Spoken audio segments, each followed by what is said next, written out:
Em seu artigo, Peter Lewis, pesquisador do Centro de Moedas, Cultura e História Religiosa, localizada na Austrália, questiona se o denário de Tibério era a moeda usada no episódio do tributo de César.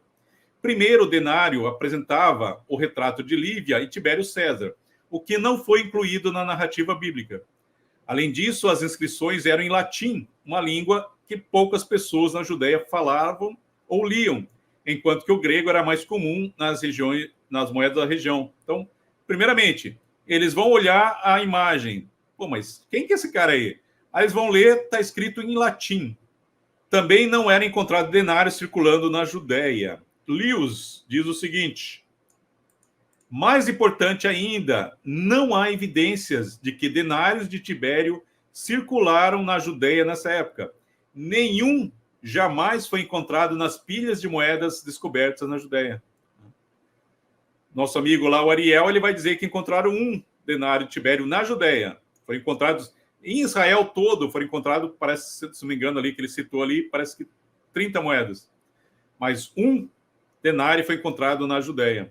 Lewis, citando Kenneth Longquist, afirma que não foram encontrados denários romanos anteriores aos anos 60. Em nenhum tesouro descoberto até agora, nem nas escavações ao redor de dentro do monte do Templo de Jerusalém. Além disso, escavações em Qumran, que revelaram várias moedas de diferentes períodos, também não identificaram denários de Tibério. Lewis diz: milhares de moedas foram encontradas em Jerusalém, mas apenas uma era o denário comum de Tibério. Lewis, ainda citando Longquist, observa que os poucos denários romanos encontrados em Jerusalém, especialmente o de Tibério, não foram encontrados em contextos arqueológicos bem datados. Isso torna difícil determinar por quanto tempo essas moedas circularam. Segundo Lewis, o único denário Tibério encontrado na cidade pode ter sido perdido muitos anos após o seu reinado. Ou seja, depois de Jesus.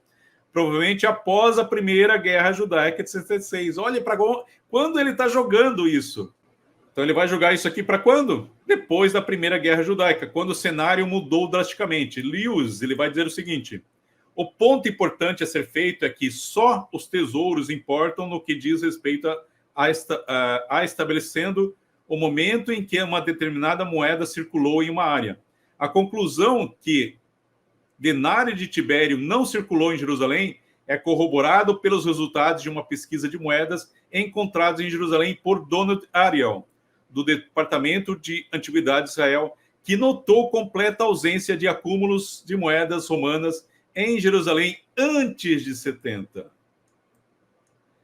Segundo Lewis, o tesouro de Isfia, descoberto no Monte Carmelo em 1960, continha cerca de 4.500 moedas, incluindo tetagramas de dracmas de Tiro e alguns denários de Augusto Tibério, sugerindo que foi enterrado por volta de 52, 53.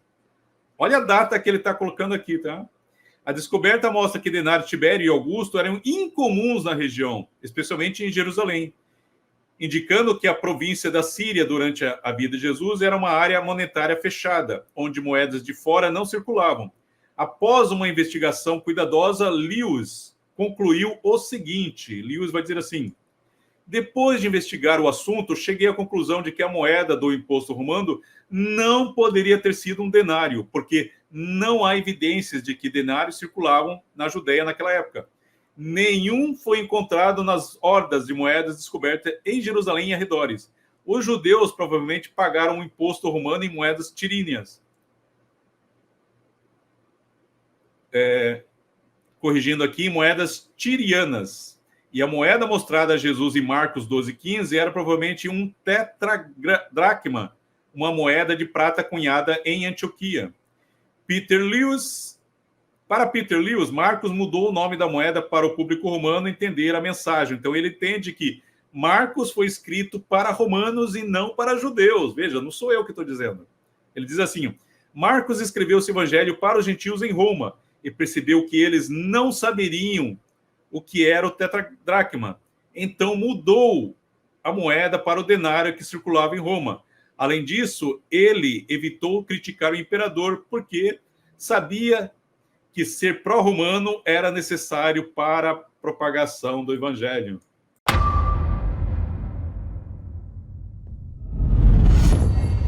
Multiversal Flaviana. Sob censura e salvo melhor juízo.